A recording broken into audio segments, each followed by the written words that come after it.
we're okay, babe, all I wanna ask you is, I don't wanna push you farther away, no, I don't wanna play no games. I just wanna call, see if we're okay, babe, all I wanna ask you is, are you down for love? Are you up for us? I wanna be together, be together. Babe, I want your love. I'll be the one you trust. You're all that matters, all that matters.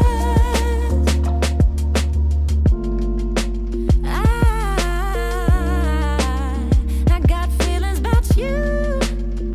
Oh yeah, butterflies every time I'm with you. Oh yeah, I don't wanna push you farther away, no, I don't wanna play no games. I just wanna call, see if we're okay, babe, all I wanna ask you is, I don't wanna push you farther away, no, I don't wanna play no games. I just wanna call, see if we're okay, babe, all I wanna ask you is, are you down for love? Are you up for us? I wanna be together, be together. Babe, I want your love. I'll be the one you trust. You're all that matters, all that matters. Are you down for love? Are you up for us? I wanna be together, I wanna be together. Babe, I want your love. I'll be the one you trust. You're all that matters, all that matters to me.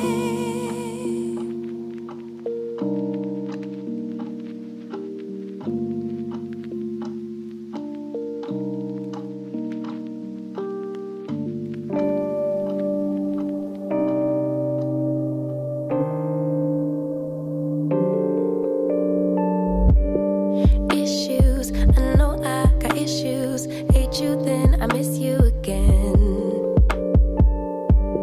Selfish, I can be so selfish. Spend more time when meeting your friends. Please forgive my attitude. I want my cake and eat it too.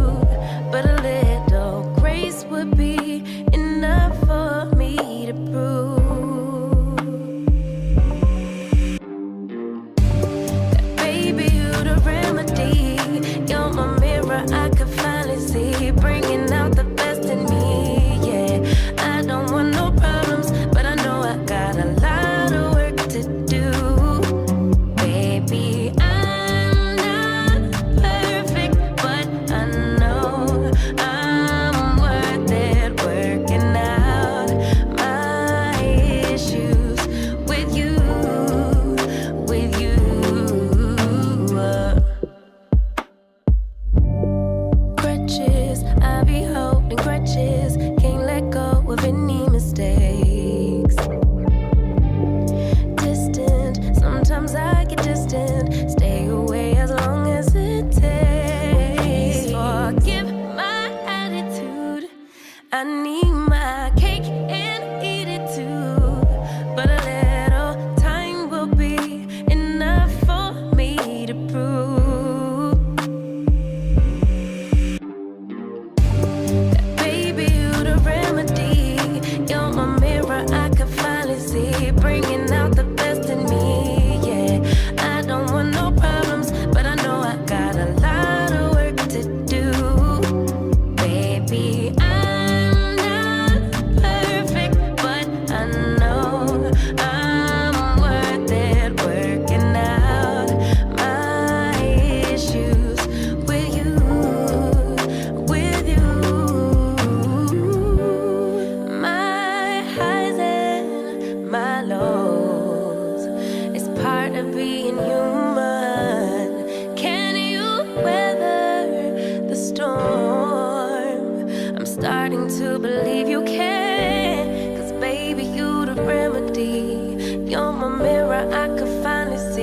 bringing out the best in me, yeah. I don't want these problems, I know I got a lot of work to do. Baby, I'm not perfect, but I know I'm worth it, working out my issues with you.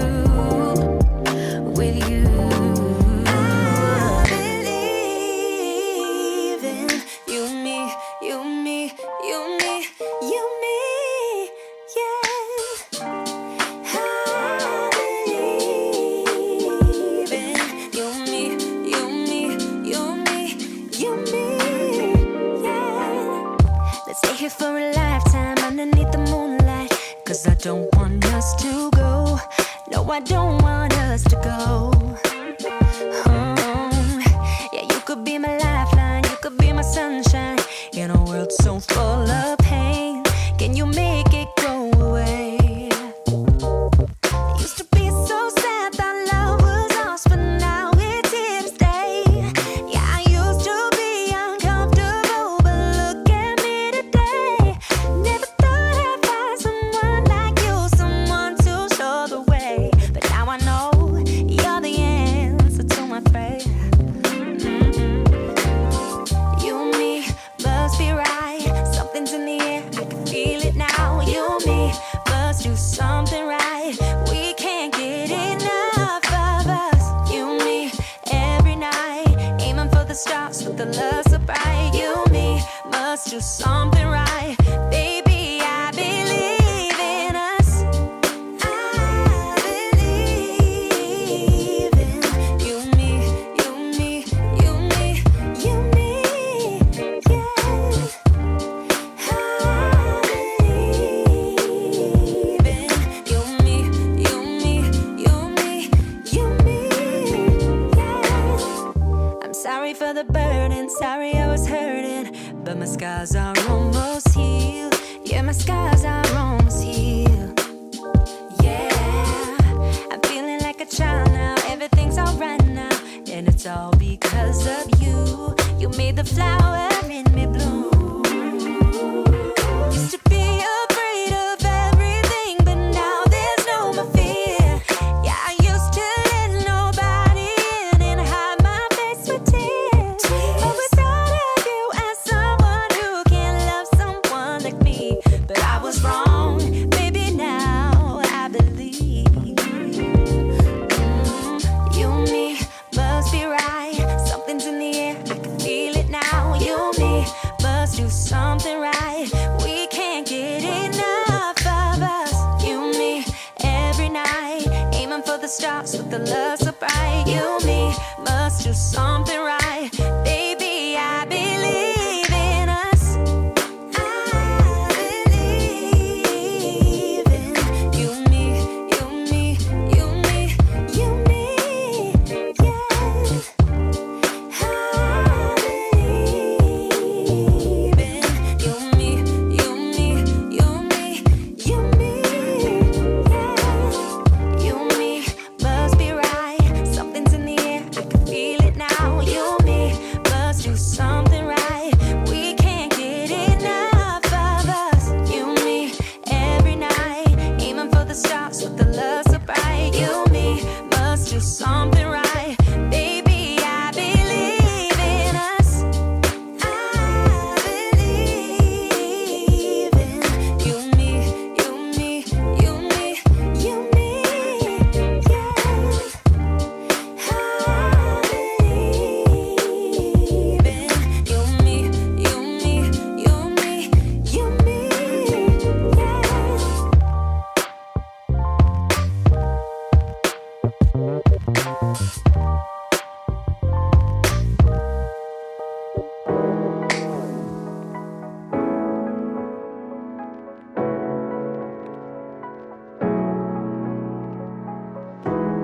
You know it's creeping up on me.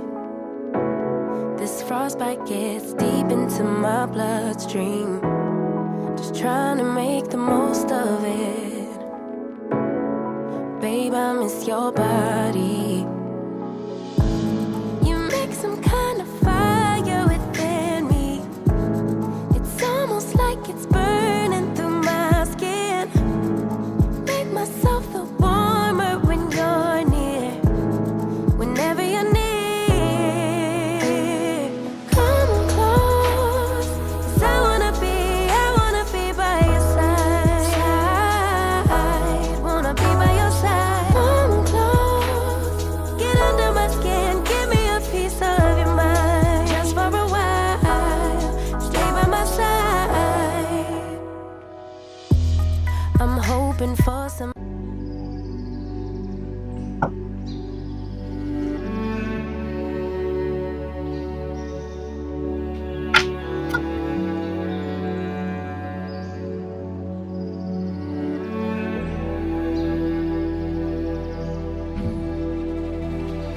everybody doing? Tell him he's all you see. Tell him you got his keys, cause you thought he needed them.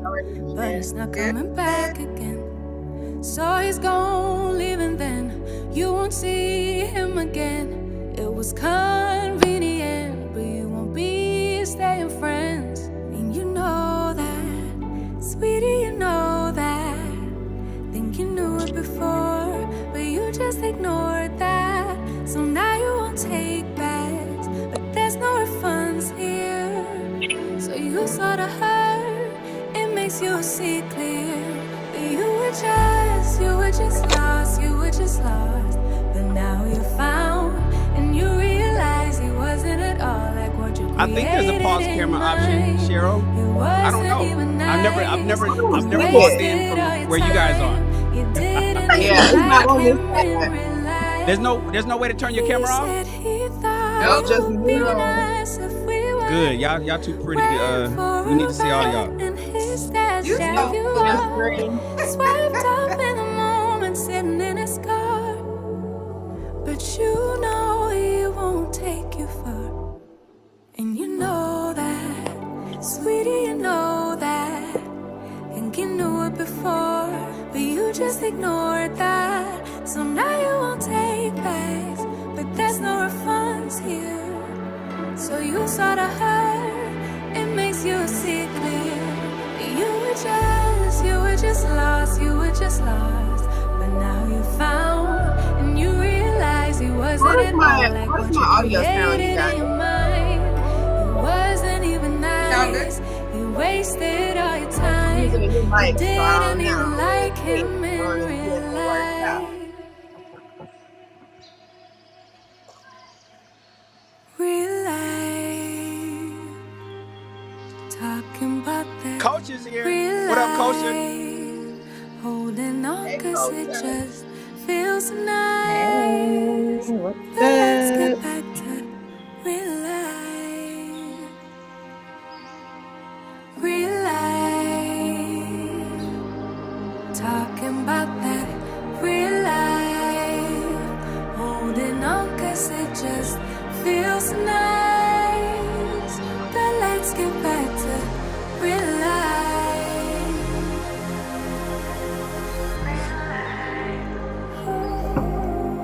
Talking about that real life. Holding on cause it just feels nice. Let's get back to real life. And we are almost here. Welcome everybody to Wife School. Everything's supposed to be automatic. It worked.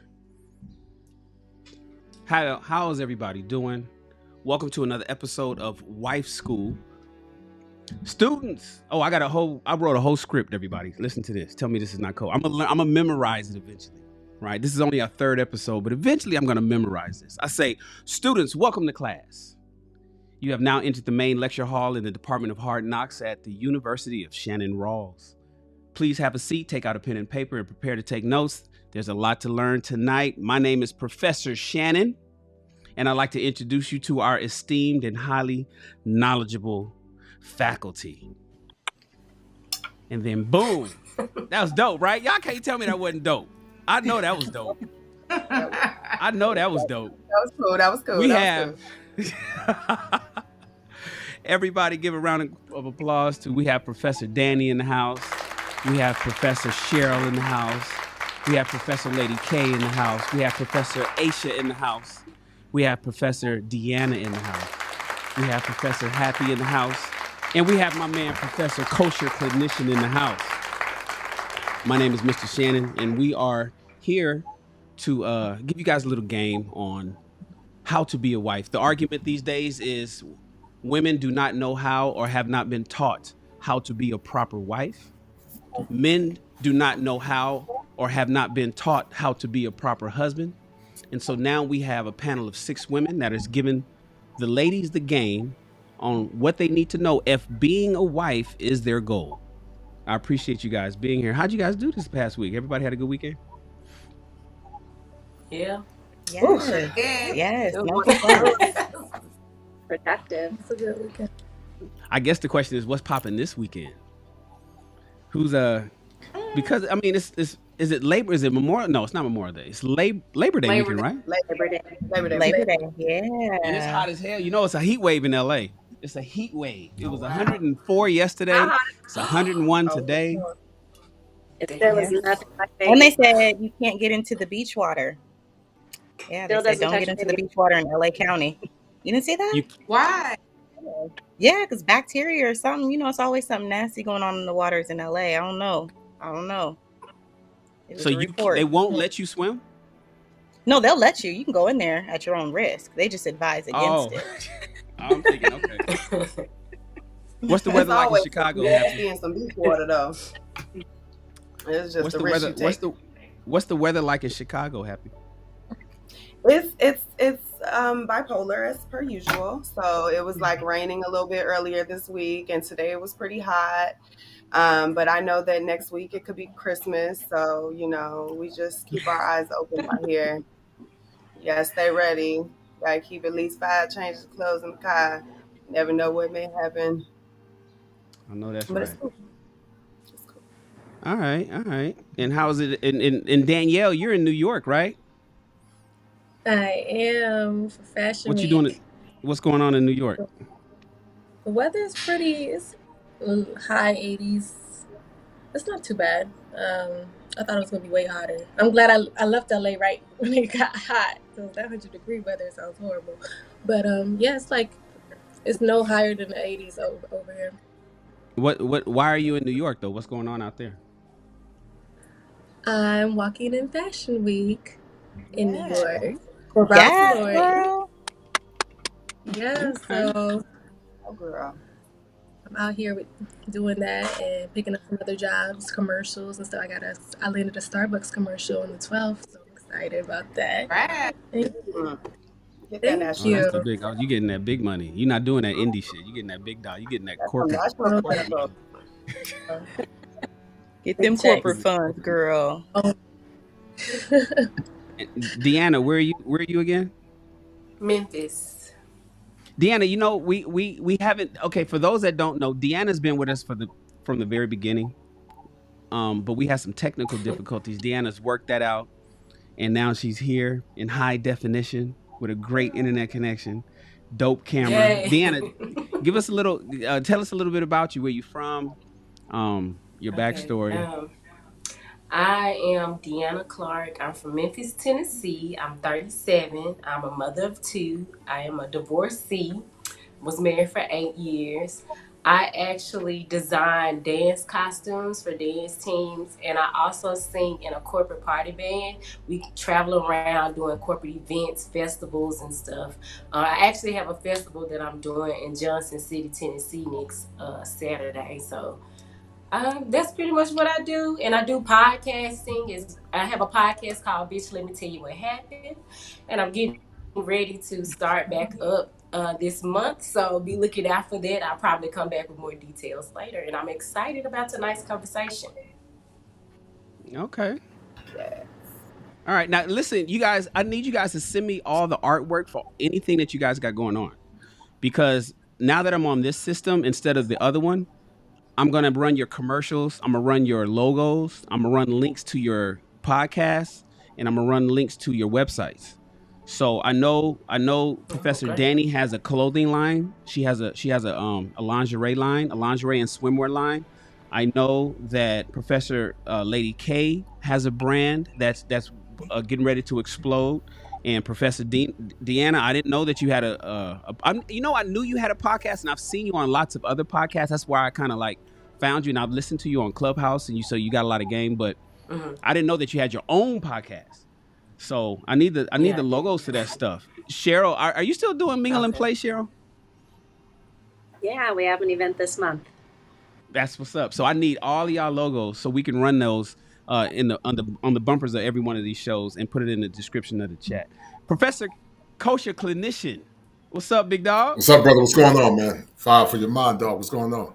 That's what's happening, Professor. So for those that don't know, the Wife School, the way it works is this is a ladies' space, right, where the women are speaking to women, but we do have the perspective of men. We give not necessarily pushback, but we want to. The reason that I'm here and the reason my man Professor Kosher is here is because we want to give the ladies the male perspective on the questions that the ladies are answering. It's the same thing over on Husband School, which starts Tuesday. I don't know if Kosher is going to be able, but I'm trying to get Kosher on that panel, on a weekly panel where we teach the young men, but we do have two women on there to give us the perspective. So that's all it is. It's a conversation for everybody. And Right, right. Professor Kosher Clinician gives game. He has a fantastic channel, so hopefully he'll carve out some time for his boy every once in a while. No doubt, man. I can pull him man, up. You know I get that, man. Yeah, I you know I get appreciate that, you man. guys. I'm waiting on you, dog. Whenever you get ready, you let me know. That's what's up. I'm seeing the chat. Hey, Bethany. I see you, Bethany. I see you, Kiki. What up, Clement? Clement Gray's in the house. I'm glad you guys are all here. So thank you, everybody, for pulling up. So I have some questions for you, ladies, and I'd like you to answer them. Give us your honest opinions. Let the young ladies know what you believe. Now, this is a diverse panel. We have women who are married. We have people who are divorced. Let me change women. We have people who are married. We have people who are divorced. We have people who are older, with the grays. We have people who are younger. We have people who have children. We have people with no children. We come with all different type of perspectives, but most of all of us know what's necessary in the realm of matrimony, and that's why a lot of people just don't get the information that they need. And I have a question for you guys. Now, I don't know how I'm gonna do this questioning up here, so I think I'm gonna run a ticker across the screen because it's different than the other one. So here's the first question of the night. Let me add this, and I can move this up. There we go. We'll do it that way. Ladies, would you be okay if your husband did not want you to work and your family all lived off his income alone? Ladies, I'll ask the question again, and I have 3 scenarios I want to press with this. Would you be okay currently if your husband or your future husband or your fiance did not want you to work for any other? He don't want you to have a boss. There's no punching, no time clock, but all the income and all of your living expenses is off of his income and his income alone. I'm gonna ask that question, then I'll get into the weeds of it afterwards. Go ahead, ladies. It's popcorn style. I'm gonna go first. No. And I say that because I have been married before and I have did the stay-at-home mom, and it wasn't for me. I do believe some women can operate in this space and they do it effortlessly, but I'm the type of person where I'm a hustler, I'm a go-getter, I'm always coming up with different ideas for different things to do. And I found myself being like really unhappy and somewhat depressed because I didn't have anything else outside of my family. And although my family is a priority to me, my relationship, should have been a priority, because I'm talking from hindsight. It should have been just as much a priority, but I just wasn't happy because I feel like I had other things I can contribute to society. Now, most recently, I'll say that the other reason is because you don't know what could happen down the line. I'm not speaking negativity, as far as like divorce or whatever, but I never imagined that I was going to be divorced. And furthermore, your partner could die. My father passed in October, and my mom was, for the past 20 years was a stay-at-home mom, and she had to reshape and readjust her life, and it's been very difficult for her. So seeing her go through that, even though he had an insurance policy, she's still gonna have to, be able to maintain and survive until, she transitions. So that was an awakening or a call for me to be like, okay, I don't mind, being at home, but I'm going to have to work and bring in some kind of income, because you never know what life is going to throw at you, and you always want to be prepared, for this. So it's not about I don't trust my partner or I don't want no man, telling me what to do, but it's just being prepared for different life situations. That's good. So I agree with you, Deanna. I also was married, and for about a year, I did the stay-at-home mom thing. And I can see the benefit of that when the children are very young. But once the children become school age and it's time for them to go to school, I need to be able to do something, right? So even if it's not necessarily working outside of the home, but having some form of income generating what have you, business or whatever. And the reason why I say that is because, what happens if my husband gets into a car accident and he can't work, right? I need to have something that's generating something. I need to keep my skills relevant and up to date. So I need to be able to do some form of work, right? Even if it's philanthropy or working in a nonprofit, I need to be able to do something to stay active. Um, you can hire somebody to clean the house, you can hire somebody to get the laundry done, but I need to have the flexibility of being able to associate with the outside world. And as much of an introvert as I am, I still need to be able to have those connections. After watching kids' cartoons all day, having memorizing songs, like no, I need to be able to connect with people from the outside world. And brunch is great and it's fun and it's fine. Fulfillment beyond that of my family. And I think that it is important for women, especially wives, to maintain their level of autonomy and agency within the marriage so that they can maintain their identity and then have something to bring to the marriage, right? After a while, you're going to run out of stuff to talk about if all you've done is been at home with the kids all day. You're going to run out of things to talk about. Your husband's going to get bored, right? So if you have other experiences outside of the home, that positions you to be able to keep the relationship spicy, have things to contribute to the conversation beyond just talking about the kids. So I think I'll land there.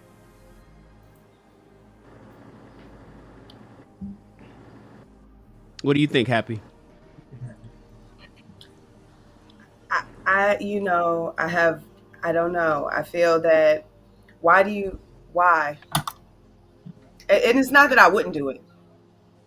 I'm not coming at this from a negative standpoint. It's not that I wouldn't do it. I just would want to know what the reasoning is behind it. Why do you need me to stay home? Also, staying home wouldn't be the worst thing in the world for me. I could find thousands of things to do, but also I'm a writer, so at home would be a great place. But it's just the you need me to stay at home or you don't want me to work. Um, as long as I can do what I can do, whatever I want to do, that's fine. I'm down with it. I don't really have too much to add other than that. I just would need to know the why, and then I would need to make sure that I do still have a sense of autonomy in that. So as long as I have autonomy, please, I'm looking for the man to tell me to stay home, child. Listen, I'm right there at the crib, like, Daddy, I'm here. I've been waiting for you all day.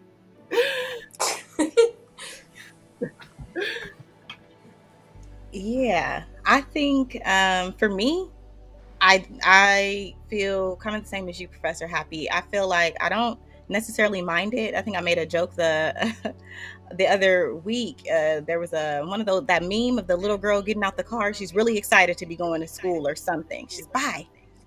She's super excited, and I made a joke that would be me to my coworkers as soon as my husband told me I can stay at home. Like bye, I'm out, y'all. I gotta clock in. Bye. I'm excited. I just think that it's slightly irresponsible to only live off of one person's income, because you don't know the life circumstances. You don't know if your spouse can get into a car accident, lose access to their limbs, their ability to work. And I've seen it before. I've seen, have a great friend who's that their family to me, and her dad is like another dad to me. I've seen him get to a place in his life where he was unable to work. As he began, he got um, basically he was dying and he was unable to work. And so if they had only been living off of one income, now it's the responsibility of her mother to step in and make sure the family is taken care of, the household is taken care of. And just like you said, Professor Deanna, your mother had to reinvent her life around this situation and start something anew. And so I just think it's very responsible to have a couple of incomes. Now, whether I'm making that income from home or not, I don't mind. I don't necessarily mind staying at home as long as I can have some autonomy and do what I want, just like Professor Happy said. Right. I think where I'm at right now, I wouldn't want to do that just because I'm modeling, traveling, it's a passion of mine, and I'm gonna do that. But as I heard Shannon mention, her having a boss where I guess it's kind of different because I'm my own boss. So I don't know. It would have to be the reasoning. Like he doesn't want you to be a slave to a white man, but he wants, you know, serving him. That would make sense. But since I'm kind of my own boss, um, I don't know. I think it's different. But the whole, I think if he's making enough money, that'd be a big thing for me. If he's making enough money to maintain me, him, and possibly the kids, I wouldn't mind staying home, because I would always have, I would go, out with girls or do stuff like this or make like entertain myself somehow. Y'all were saying maybe one of us. What if he died? What if I died? Like then neither of us could work. So I think that's a what if. That's a big what if. It's a trip. But Some of you guys are giving like dual answers. You're saying no, but then yeah, but nah. yeah, But you know what? Yeah, I'm cool with that, but nah. It's the It's problem. it's just right situational now though, I right? wouldn't be, but It's if I was situational. married, right? It Situation. depends on the What's situation. the It really situation? does. Okay, so Oh, here's the scenario. Let me Because do. So that's Who the gave you the perfect I, segue. I situation? haven't answered yet. I haven't answered yeah, Yeah. yet. let her Oh, go that's ahead. right. Go ahead, Professor Cheryl. Absolutely, yes. I would stay home in a heartbeat. I want to be at home. I want to be working in my garden. I want to be cooking. I want to be taking care of my household. I want to be taking care of my kids. And I love working. I love working. I love being productive. I love contributing to society. I love just being out there. But at the same time, it's so important just to be there at home, especially if you have young children. One thing that I realized that we realized was that it was too expensive To put them in to daycare. go to work. Yeah, because we had three kids that were all kind of like within 2 to 3 years of each other.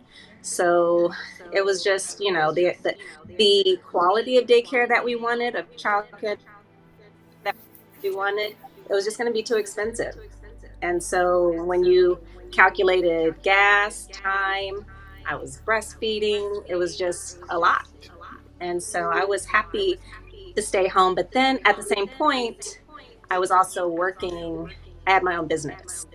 So I was bringing in an income. But, you know, if that wasn't the case, I still would prefer to be home. I'm working right now, but that's because I'm working for my daughter. And I just find, I find, I just want to help her and I want to Well, see her that's succeed. rewarding I though, want to see right? her That's not excel. like working. Yeah, Rewarding. yeah. So it's not that I went back into the workforce because I Yeah, had I'm to talking rat or race, ladies. I'm talking go and do those expense reports. I'm I talking go park in the employee parking lot and go to your cubicle. That's what I'm talking about. I don't do Working with that. your yeah, daughter no, I on do her not business. Need because to do that. but at I do that. in this point too, just seeing how I'm missing out on like, my kids not being there all the time. My mom is an amazing help, so I'm glad that she's there to pick up where I am slacking off, and I do feel like I'm slacking off. But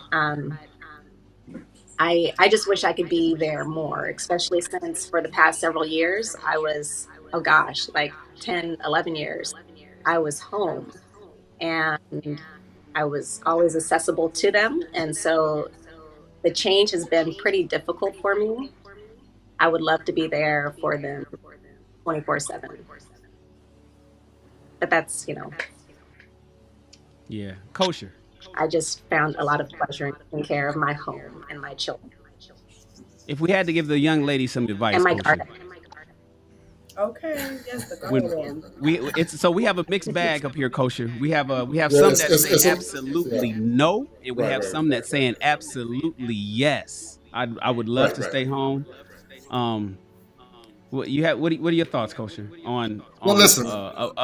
a man saying I don't want you to go out there working for somebody else? Well, sadly, and I'm saying this being facetious, but I call it modern woman problems. I think a lot of women come in relationships with a deficit mindset, and what I'm hearing is that we're looking at all the worst things that can happen, the worst case scenarios. But I will say this succinctly is this.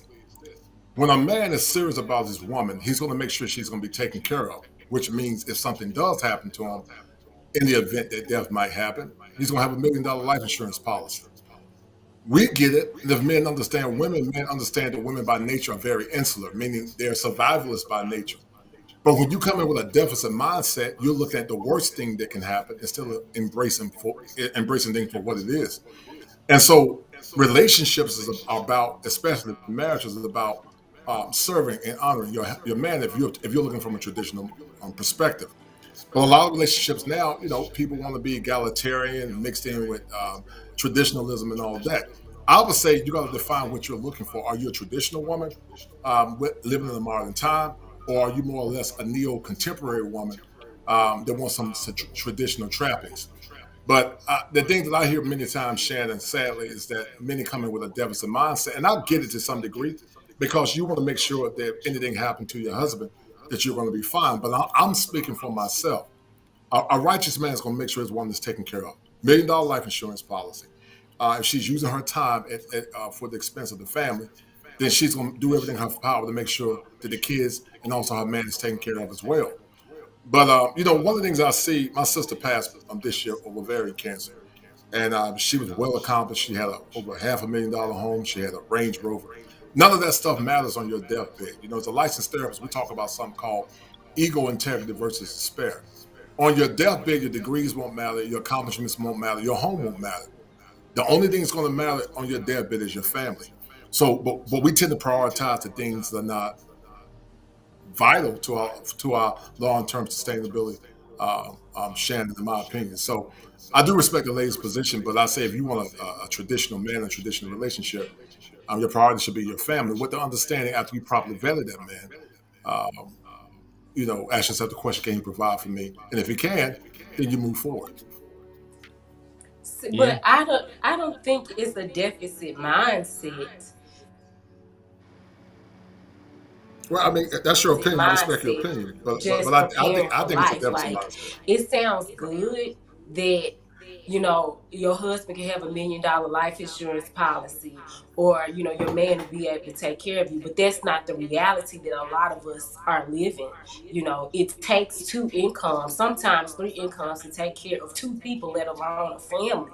So most of us are going to have to work. Now, the ladies on stage are blessed enough to where we typically work for ourselves, so we can do the stay-at-home mom thing, but a lot of women can't. So I don't think it's the deficit mindset. It's being realistic and being prepared for life situations, because they're definitely going to happen throughout, marriages.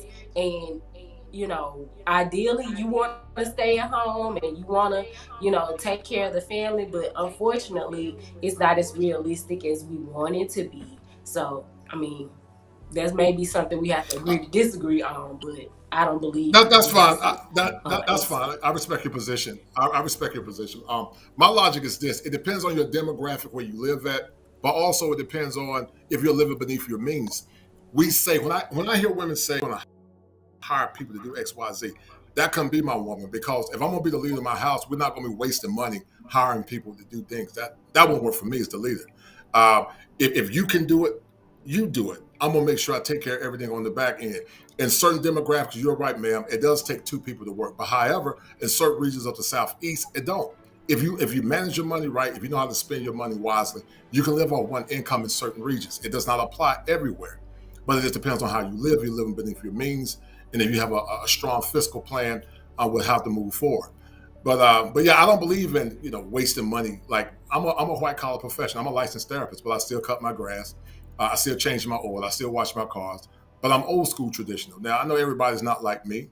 I know there are times that I might can't do it, but I strive to remain that level of expectancy as it relates to my wife. I'm still going to do old school traditional things.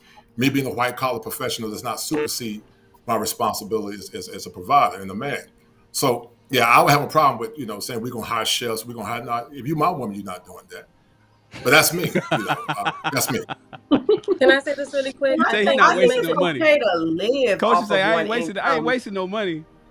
No, But we're not wasting money doing things that you can do. I always tell people, Shannon, this, when I hear some women say, I got to do this and I got to do this, you know, I want to be careful how I say this, but there was a Nigerian tycoon, a millionaire, and she was a professional woman, billionaire, oil person, but she still adhered to making sure her home was taken care of and her family. It's hard, but she still did it.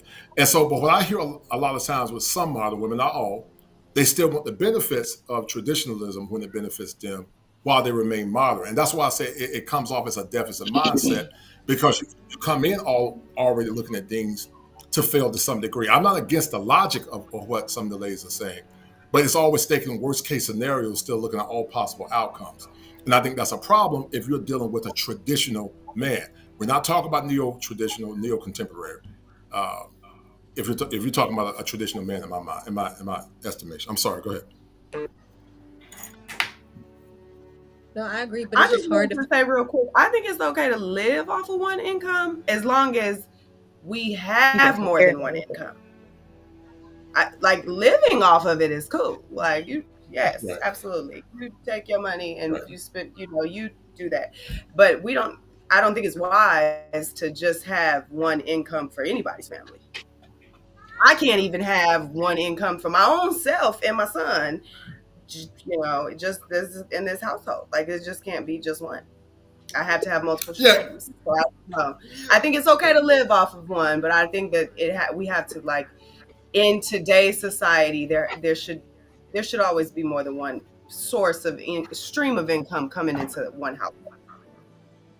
Let me ask you a question. If your husband's making $100,000 a year, or $70,000 a year, but he lives in the rural South, that one income is more than sufficient, depending on where you live at. If you got a person making 50 and you making 50, your husband making 50, that's 100. But that man is making 80. Not only is it more tax deductions, but if you manage your money correctly, if you manage your money wisely, you live beneath your means and be wise and judicious with how you spend and how you care for your family, then you can make it work. I shared this when I was going to grad school. We lived off $42,000. It was rough, but we did it, and it was hard. And I live in North Carolina. I live in Raleigh, and it was hard, but we figured it out. There was a way to figure it out. I'm not saying that's ideal because it was a struggle, but I'm saying if your man make over a certain threshold, he makes a healthy income, because in some provinces and certain demographics, a combined income of $65,000 is median. It was the middle class, depending on where you live at. Now, of course, in California, where Shannon lives at, that's nothing. But That's nothing. depending on where you live at, That's right. Depending on It's nothing depending on here. where you live at, depending on where you live at, if you manage your money wisely, if you have a heart for your family, you know how to shop wisely, you can make it work. But see, but like I said, a lot of folks want the ring, or they want to be the wife, but they don't want the responsibility. It looks good on wedding day to be happy and be the star, but do you really want the responsibility of being the wife? It's work. The word husband actually comes from the word husbandry, which means to tend. The woman is a type of garden. She's a type of garden, but her children are the produce. But it's a labor of love once you understand how you are more or less contributing to the society. Because once again, on your deathbed, your degrees won't matter, your money won't matter, none of it will matter. My degrees are not going to matter in the next couple of years. It doesn't matter. The only thing that's going to really matter is family. Will we die by ourselves? Some of us, yes. But ideally, you want to have your family around your bedside, whether you're in hospice or whether you're home, to help usher you into the afterlife, depending on what you believe in. But all the other stuff don't matter. And I think sometimes we tend to put our priorities wrong, because if today was your last day on this earth, would all that stuff matter? It wouldn't matter.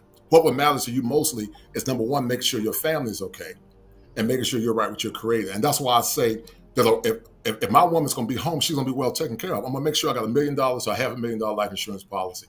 And I'm going to make sure we're living beneath our means. We're going to be investing money at the same time. That's what a righteous man do. But sadly, a lot of times, when men die off, you got to go do GoFundMe. Who does that? But look at the money that we waste on cell phones and cable and all that stuff. That's about $220 that could be going to a life insurance policy. Many times a life insurance policy doesn't even cost that much if you're younger. So our value system and our priorities many times are wrong, which causes us to have that deficit mindset, in my opinion. And Professor Danny, you was getting ready to say something?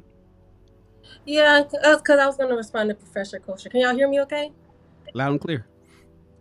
He was talking about the modern woman. I was like, I hear what you're saying. I live in LA too, so I know what you're talking about. The type of man you're talking about is very scarce. But I think we're just dealing with modern men. A lot of modern men. 'Cause you're talking about the modern women. It's a lot of modern men out here too. The guys that want to go half on a check. The guys that don't want to mow the lawn. They want to hire somebody. The guy that can't fix his own tire. The guy that can't hire. That's around. So Right. I think that's kind of where we're coming from, because we don't want to, stay at home with a guy that we gotta go half on a bill on. So I think also that is where we're coming from. But I think it's also what you said, Professor Kosher. We value That's the stuff that one guy. doesn't, but it's both. All right.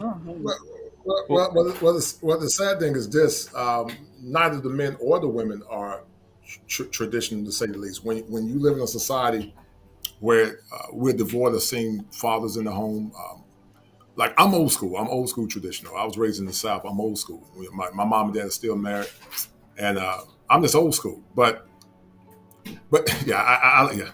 But people say they don't want a man to pay half the bills. But I ask those women the question: are you a true traditional woman?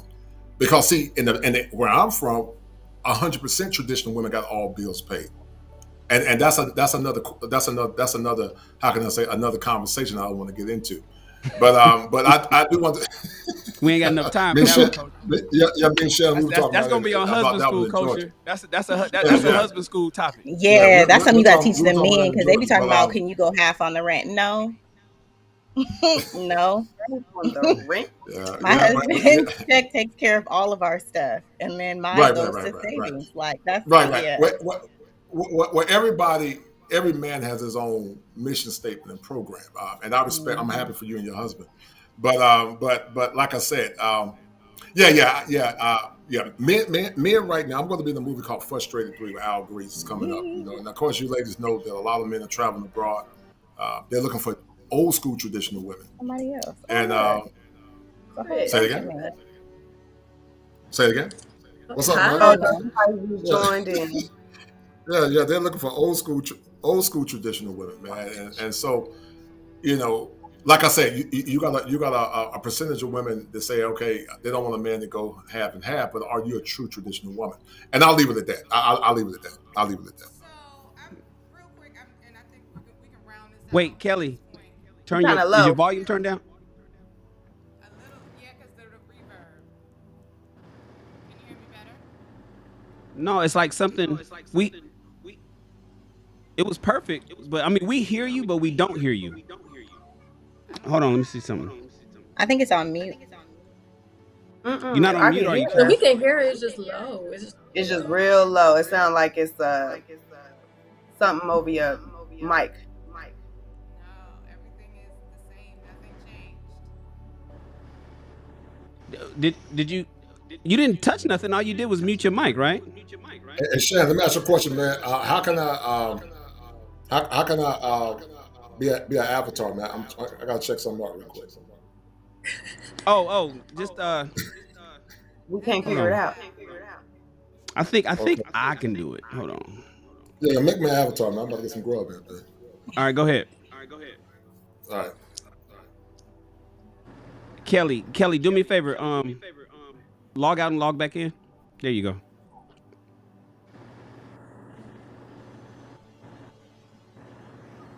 Kosher, you're Just off in the air.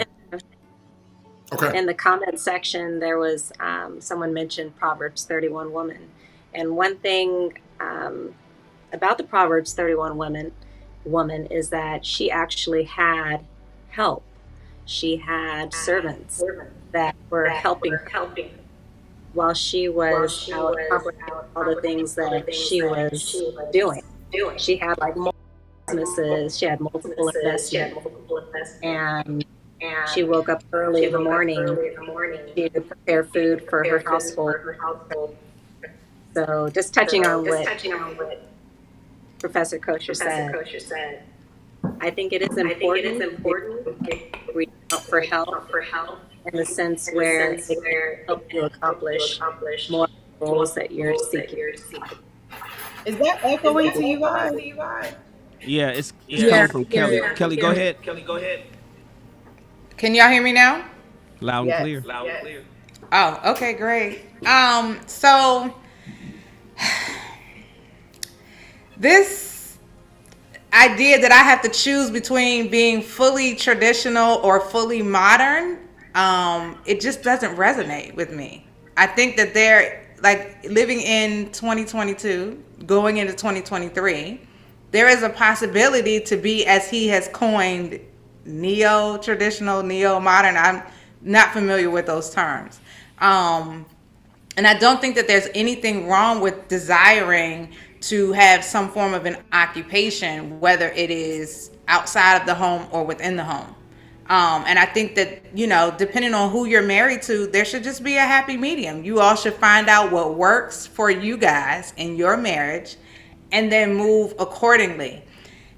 I'm not of the school of thought that there has to just be this one train of living, and that there can't be any adjustments or anything that you can do to refine what it is that you desire within your marriage. So ladies, if you're listening and you don't necessarily want to be a stay-at-home mom, find a husband that doesn't mind you working outside of the home. There you go. I think it's really that simple. So, All right. So let's move on. That was a good wrap up. Thank you, Kelly. Let's move on. I have another question for you, ladies. There's a video I want you to watch, and I'm glad my man Chris is here. Dr. Champ is in the house. He and I will be doing a show as soon as this one is over with. Dr. Champ, I want you to give some feedback on this next question. Everybody, please watch this video, and ladies, I want to hear your opinions as soon as it finishes. Here we go. This is the shit I got to go through. It's like I got to choose between my child and my marriage, and the shit getting old. It's getting very old and frustrating. Between your child and your marriage, what is you doing? I mean, like, what's going on? I'm recording, man. No, I ain't no recording because you ain't dropping that shit. I don't give a damn about no Facebook, no YouTube, or nothing. No. And I don't care nothing about that. Because my thing is right here, you pay $500 a month. You can drop it. I'm going to put your business out there. You pay $500 fucking dollars a month in child support, and ain't nobody but doing no extra. No shoes, no clothes, no toys, no nothing. Fuck all that. Very raggedy. I don't give a damn. No, she can get the shoes out the child support money. She get the shoes out the child support money. That's what you pay child support for. The court ordered child support. You ain't got to do shit else. And she ain't gifting nothing else. She should have never took the fucking child support out if she needed more money. You shouldn't feel like that, though, man. Why shouldn't I feel like that? That's my fucking child. I don't fuck that child. Fuck you too. I don't give a damn about that. Shoes. Talking about to get some extra shoes and you pay $500 fucking dollars a month in child support. You ain't buying no shoes. You ain't buying no fucking shoes. You buy shoes. You buy them shoes. You buy them shoes. That's it. That's it. I'm saying you pay child support. What you pay the child support is for? I'm saying, still though, if you need some shoes, I'm gonna get the shoes. No, you ain't getting no shoes. Not in here. You ain't. It don't matter. It does not matter. No, you ain't buy no shoes. She get the shoes out of child support money. $500 a month. That's what y'all agreed on. I know, but shit, Okay. I agreed on the hell. If I feel like getting some shoes, I can get some fucking shoes. Okay, that's fine. That's fine. Fuck this shit. Fuck this shit. You want to get some shoes? You can get some shoes, but it won't be in here. It won't be in She here. packing up. Believe that, She man. packing this shit. So raggedy. Like, you take those. I see what's happening. Girl, what? It don't make no sense to the end.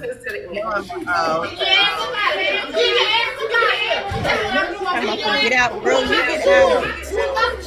It won't be in here. I'm getting you up out of here. Get you up out of here. Man, man. No, Oh, what's that, man? Come on, shit, no, man. ain't no put no. No, you want to get shoes? You want to get shoes? Really? Man, this is bullshit. Oh no, we getting your ass up out of here. Yeah, we getting you up out of here. Fuck that. You won't get no shoes in here. You can get some shoes, but it won't be in here. It won't. Why? Don't take my clothes, I'm getting gone. I'm about to pay with you. Get here. You got tripping over some fucking shoes, man? Over some shoes. Yeah, that's right. That's bullshit. Ain't no bullshit. Fuck you, Bullshit. the child, and the mama. Fuck all y'all. And guess what? You That's want to the get second shoes time while she they has do. said that. Matter of fact, why her husband can't You buy no feel me? shoes? Like, girl, Absolutely It is not. what you Absolutely supposed to do. not. If he married Well, I'm us, he's surprised someone you with a went child upside too. that. Why he paid my No, husband no, buy him no that's not shoes? practical. That's what I don't You'll never understand. say that. He probably called him daddy anyway.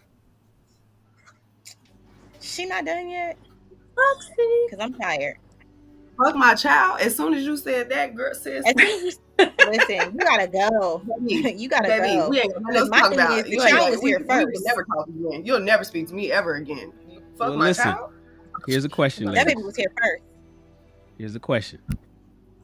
I want each one of you guys to answer. Just give us your honest thoughts. All right. Should, at $500 a month, should your husband's child support be limited at the amount that he pays and nothing more? Did she have a point, or is she completely off base? Is there a cap? Is there a limit? Ladies, this man wanted to buy his child some shoes, and he pays $500 a month, and the wife is obviously pissed off about it, that he's putting more money on top of the $500 he pays, and they have a problem. Tell me your thoughts. Who's tripping? She's tripping. I'll say it first. She's tripping. She's raggedy. She has a huge lack of empathy, compassion, understanding, and she's sitting in a different reality than a lot of people. Because first off, 500 is not even, it's barely enough to cover, I don't know how old the kid is, but that's barely enough to cover 1 week of daycare. So $500, yes, meets some necessities, it meets some needs, but as a father, he should be able to do whatever he wants to do for his child so that his child knows they're provided for and taken care of. $500 a month does not cover anything as far as taking care of a child to their fullest potential. I'm sorry. Exactly. Whoever Kiki is, I feel you, girl. I'm about to say, how did she even get out down to who house is she kicking this man out of? That's what I want to know, because how you see now. I wish Professor Kosher was back, because this might be that neo, whatever he was talking about. Neo, what was he saying, you guys? Whatever, the new age version of things. Neo contemporary. That's the word he used. Pay all the bills and stuff. Because how you kicking a grown man out of his house? Number one, let's start there.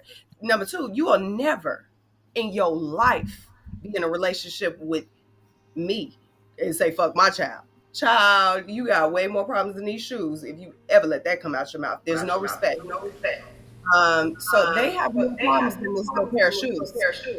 But it may be the fact that they're in that traditional, whatever it is, that new relationship. No, that ain't it.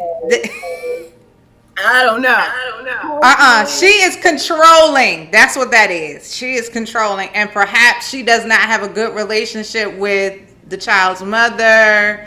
It could be any number of things, but at the end of the day, the moment you used an expletive in front of that child, like when you were referring to that child, absolutely not, right? And the fact that she is tripping, like, I guess for me, this doesn't register, because my ex-husband, even when he was my baby daddy before we got married and my baby daddy after we got married, I never put him on child support, right? I didn't have to, because he automatically came with a specific amount of money every month. And if there was extra that was needed, he gave it willingly and there was no issue, right? Even his girlfriend has done things for my son. I didn't ask her to do it. She didn't have to do it. She wanted to do it. So this notion that, you know, $500 is just supposed to be it, like the child has he has to fit in a budget. And if you need more than $500 this month, then you just not gonna go without. Like, that doesn't make sense to me. And any woman that would be willing to, like, first of all, you're talking to your husband this way. I can't even. No. Like, but that's what we're used to. See, you guys No, it's not. That's not. Who is you know we? how many men are berated by their wives like that? Anyways, I don't want to derail you. I don't want to derail. Keep going. Like, I legit was having heart palpitations. Like, this I can't even. I don't know. At the end of the day, I just firmly believe that unless they go through some major, like, counseling, exorcism kind of thing, he probably should just, you know, take a loss with her and go try to find somebody else or go start over. I'm not a proponent of divorce, but good Lord, that was a lot. Like, it was too much to even be able to take in. Like, my soul is really vexed. Like, no woman, if you get to the point where you have to talk to your man that way, I don't care what it's about. Listen, sis, go take a walk. Go, like, collect yourself and be able to have a respectful conversation, because she could have very well had reasoning for why, right? I don't understand it. It doesn't make sense to me. But when you get to the point where you're disrespectful, you are cussing and you packing his clothes and stuff, all because he wants to spend $550 on his child that month, vice $500, that doesn't make sense. And when you think about it, health insurance, depending on where you live, that's $500 a month right there. The baby still gotta eat. He need clothes for shoes. Like, she was dead wrong, and he is foolish if he stays with her. Living in Kentucky somewhere. This must be Looking her at money. looking at the bedroom is probably five. They whole rent is probably $500. Looking at that bedroom. He must be. So He must be. It must be her and money. he probably didn't want to buy no $50 pair of shoes. He wanted to get the baby some J's. And she's probably fed up. But Cheryl, what do you think? Do you believe, Cheryl? And then I want to hear from Professor Danny. I have questions. Is child support the limit? Should because if a woman marries a man that has a kid, and that man is on child support, should the child support cover it all, and the rest of the money go to your new family, Cheryl? I have questions. Like, who is paying the child support? Is he working? Is the money coming out of her check and that's why she's angry?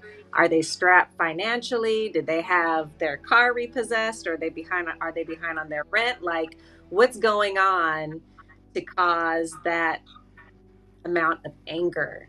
And then the video reminded me strangely of the video we watched of the girlfriend when they were giving a ride to the baby mama. Like, Yeah. is there some kind of like issue between the two women? Do they not get along? What's going on behind the scenes? There's so many questions that we don't know the answer to, that makes this situation very, it's troubling to begin with, because she has absolutely no respect for her husband, or his children. And that's just this is a child. So, this is going to be carrying on for the rest of their lives, because, parenting doesn't end at 18. So, there's college, there's just young adults, and you're still like taking care of your kids, at one point or the other. So it's just, if they're having issues like this now, it's just going to escalate and continue to grow and fester in the future. It just doesn't look good. What do you think, Professor Danny? Then I want to hear from Dr. Champ. I mean, there could have been a million reasons. She might have wanted a pair of $500 shoes, and then she sees that he bought his son a pair of $500, not $500 shoes, but some pairs of shoes that she wanted, and then she went off. But it's no excuse. There could be a million reasons, but there's no excuse to go to lengths where you're saying fuck another kid. Like, that's crazy. I don't know. Did it say in the video that they have kids too, Shannon, or no? No, it didn't They say. have kids together? Oh, okay. But the way they're talking, I'm sure they don't have no children together. It looked like they don't have no not. children. She don't got no I'm thinking kids. she don't got does, no but kids. she doesn't She don't have got no it. compassion. I don't know. I hope not. There's no limit. To answer the question directly, there's no limit. If a man wants to spend $1 million on his kid, if he has the means, if he has the funds, you can do it. There's no limit. But see, that raises another question, No, Professor he Danny. don't. That raises another question. But you know what? I'll defer to Dr. Champ. Dr. Champ, what do you think on what you watched? So I think a couple things. Everybody's in unison on the disrespect, right? Right. But I do think that on one hand, if you're paying child support and you're consistently paying, then the custodial parent should use that. But does that mean that if the parent wants to do something, the non-custodial parent wants to do something outside of that, that non-custodial parent, he she should have the liberty to do so? And coming into a relationship, you should know automatically that if it's me, I come with a group, right? It's not just me if I have children, right? So I hear all the time women say, if you're going to date me, you have to date the whole package. And part of that, as a single father who has custody of his children, of his 4 kids, right? 2 in college right now, 2 at home. I completely understand. Listen, if your mom wants to do something outside of, let's let her do that. But if she only gives me this set amount, that should be sufficient enough, because now it might be different because I'm a guy, I provide all the needs of my kids. So it may be different for me because what I bring in, I provide for them and I take care of them, and anything outside of that is extra. So on one hand, I kind of get it, but on the other hand, you're not going to tell me what I'm going to do, because yeah, that's not going to happen. If I decide to take care of my kid, if I want to take him out to dinner, take him out to lunch, I want to, buy him some shoes, buy him some clothes outside of what I'm already doing, I'm going to do it because that's my kid. Well, see, here's the thing. So, Dr. Champ and Professor Danny, you guys brought up 2 interesting points. What if, who's the priority, ladies? So, ladies, I hear what you're saying. Now, I want you to remove the emotion from your responses, and I want you to employ logic and logic only, logic and reason. Who is priority? The child with a previous woman who is living with the mother who's being paid $500 a month, or you in this new relationship marriage? Should you be priority, or is your man's child priority over you in your new relationship? See, I'm gonna make it personal, ladies. I'm making it personal on purpose, but I want you to use logic in your answer. Are you more important in your new marriage, and you're the one that's gonna help him when he can't? 40 years from now, when he can't wipe his own ass, it's gonna be you there. Kids gonna be grown, gone, married, and all that kind of stuff. But it's you right now who deserves his time and his resources, you or the baby? So I'll answer. I mean, I'm the priority as a wife, right? If we're talking from the construct of a biblical perspective, right? Leave and cleave. So, but as his wife, I would never put him in a position where he has to make a choice between his child and me, because I'm going to be on the side of my husband, which puts him in a position to be able to buy his kids some shoes above and beyond whatever he pays in monthly child support. I can't even fathom putting him in a position where he would have to choose what's right versus what's right, if you understand what I'm saying. So that don't make sense to me. So all right, anybody else? Are you, ladies, who's the priority? A child from a previous relationship that's getting paid $500 a month, $6,000 a year, and is living with the mama, or you in your relationship and what you guys are trying to build? Danny? I think the child is the priority. Go ahead. Who is that, Professor? I think it's priority because he was there before I was. Just like, I think that's how it's supposed to be. Like, you're supposed to get married and then have kids and else. But since he had that kid before me, I would say that kid is the priority. So, but also because I wouldn't be upset. Like, if he couldn't be there for me, when I need something because of his kid, I'd completely understand. So that's just me. I would think it would be if I was first, if I came first, but I didn't. So, Professor Aisha?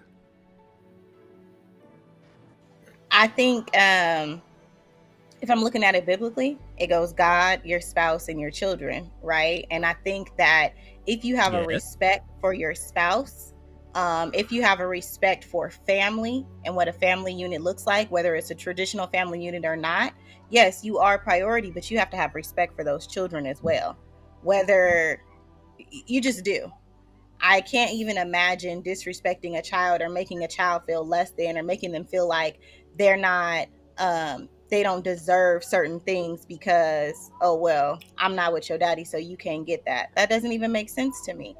And so I would expect for a man not to say that or do that to his child. I would encourage my husband to do for his children. She getting that 500, but listen, she might have been slow at work. She might have had some other things going on. Get that baby some shoes. He called you for a reason. You know what I mean? That's just me. But yeah, your wife is always the priority. Just. Okay. Happy. I was just gonna say, when I think to remove emotion, I would think of the reason for being in the relationship. So, of course, the wife would immediately come first. However, it would be because of the purpose of the relationship. So, if it's to build our legacy is what comes before all of it. My child, your child, whoever's child, these children are our legacy. And so, while of course I want to come first, I would consider that the legacy is what's going to come above all. And how I deal with situations where my husband's child needs some shoes, that might be a little more important than how I feel right now. And I would never let it come out of my mouth, fuck that child, because you can't love me if you say fuck my child. I don't even know how they in a relationship, child. I don't know. Right. Happy found that emotion. She went right back to that But emotion. you Cheryl, know, what you think? I'm sorry, I Professor, tried to keep it out, but what? That's my child. Coach, I wrap can't it up after believe Cheryl. this. I want to hear what Cheryl said, and Coach, I want you to wrap it up, and we're gonna go to the final question of the night. Go ahead, Cheryl. Okay, go ahead. Are I'm you sorry. priority, Cheryl? I mean, Cheryl, you just got married. Y'all, it's y'all. It's supposed to be y'all. Y'all all that pillow talk. Y'all got plans and all this other kind of stuff. He already pays $500 to this baby. She's over there. You already think that she don't even deserve the $500, but she's getting it. And y'all got stuff to do, and money is tight. Should the baby get $150 pair of Nikes or no? No. This is why it is so important, like I was mentioning last week, that you're dealing with, you enter into a relationship with people who are healthy and healed, because obviously there are some trauma, some issues that she is dealing with that's causing her reaction like that to this situation. This is not just he wants to buy his child some shoes and she just went off on a tangent. There's other things. That is just a needle on the haystack. So we're looking at a relationship that's unhealthy, and they have some issues. They have some areas that need healing. God pours into the man pours into his overflow, pours into the wife, and that overflow pours into the children. And, whatever, there's just some kind of disconnect between the pouring down from the husband to the wife. There's just some issues that have to be resolved, and it's a bitter situation for them, because it's tough dealing with relationships when people are unhealed and unhealthy. Coach, wrap it up. I heard you say no. Well, listen, if that child is given $500, it's called child support. That money is given to that child for a reason, unless there's an extraneous circumstance. Coach came in for blood. Yeah. The problem with child support is that not all, there's a percentage of women that use that child support for living expenses. That's for that child. If you and I have dissolved that relationship, that $500 goes to my child. Now, someone say, well, they got to have lights and all that, but I call that cap. That money is for that child.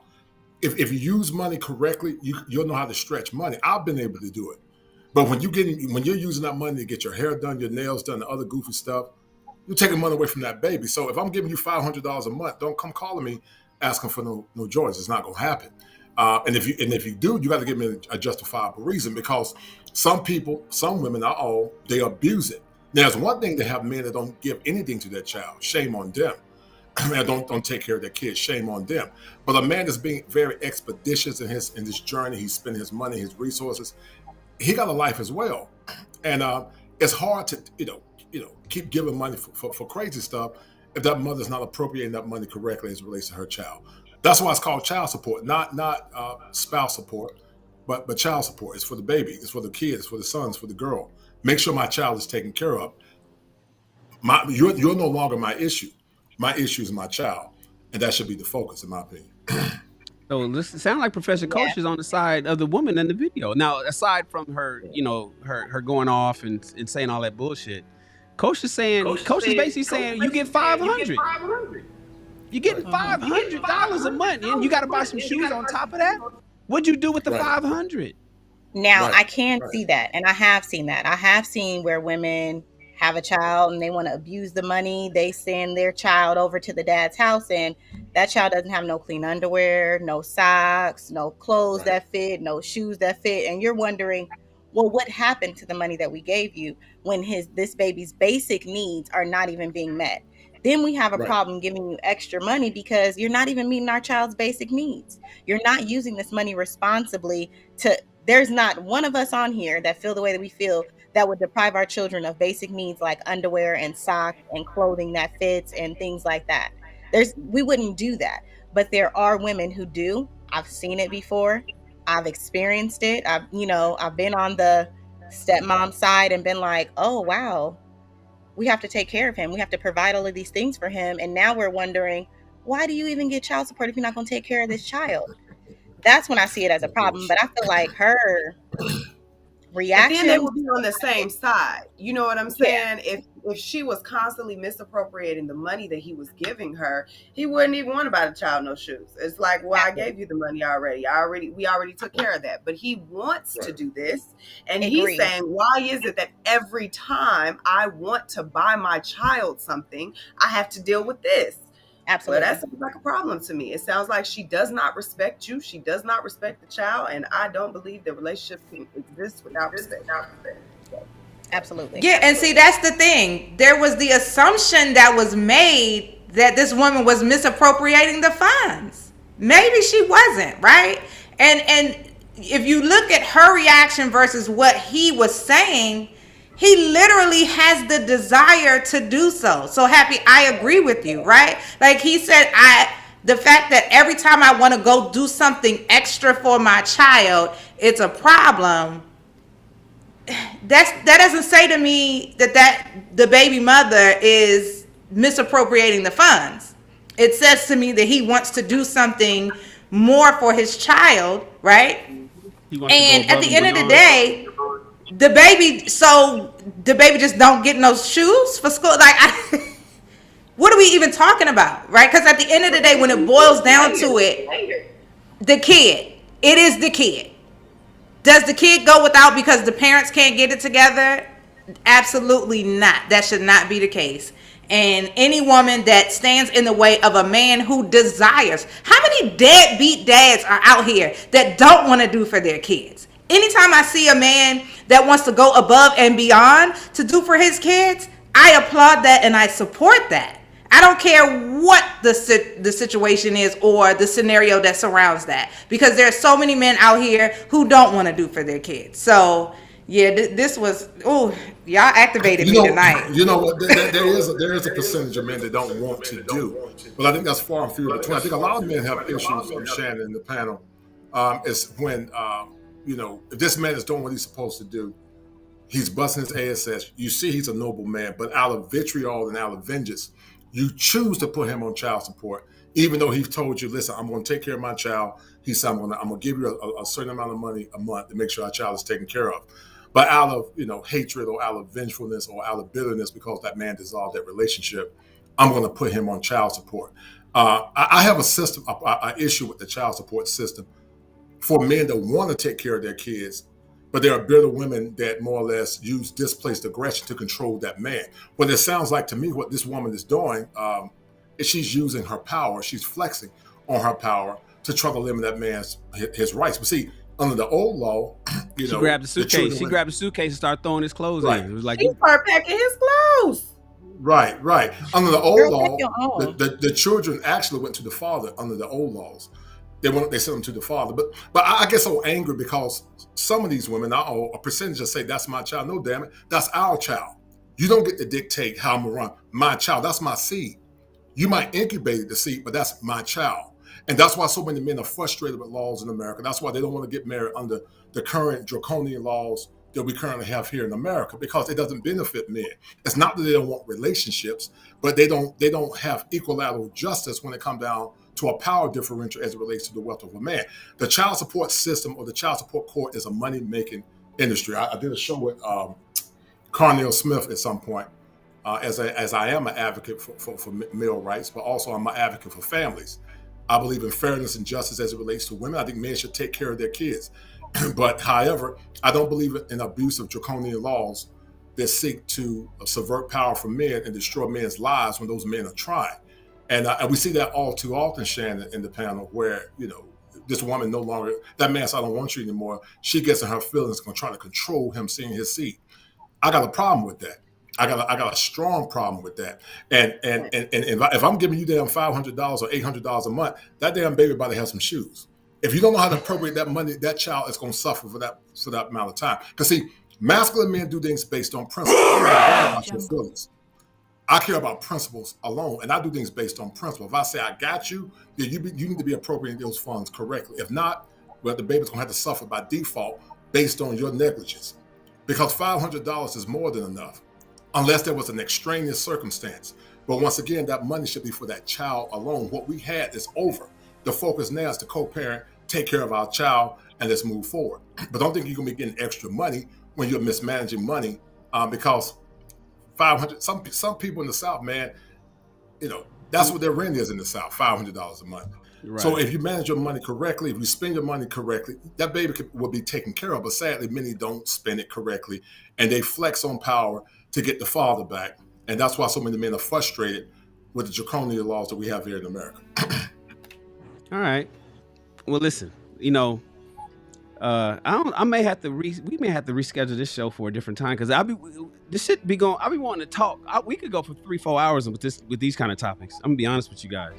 Trying to squeeze this into an hour. Topics. Shout out to you, Shan, because you be on point with the topic. Well, the purpose is, here's the thing. So what's gonna happen is, once this show gets enough and it gets well seated into the algorithm, it's gonna get picked. People are gonna search for this, and they're gonna find these shows. They may not watch them live now, but they're gonna watch them in the future. And people, there's newlyweds every day, and people are gonna go back and say, "Damn, I don't have a mother that I can count on to give me the right information that I need to know. I don't have a father, there's husbands out there that we hear women's perspectives, but then we need to listen to brothers like Kosher, brothers like Sir Hale, who says, yeah, but see, that's what I was thinking."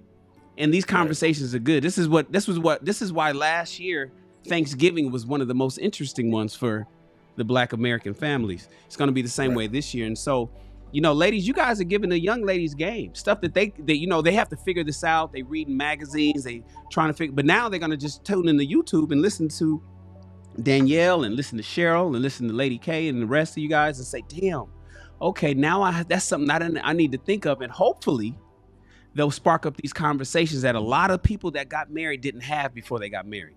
And so maybe we could save some lives. Here's the last question of the night. I appreciate you guys being here. And then we'll wrap it up until next week.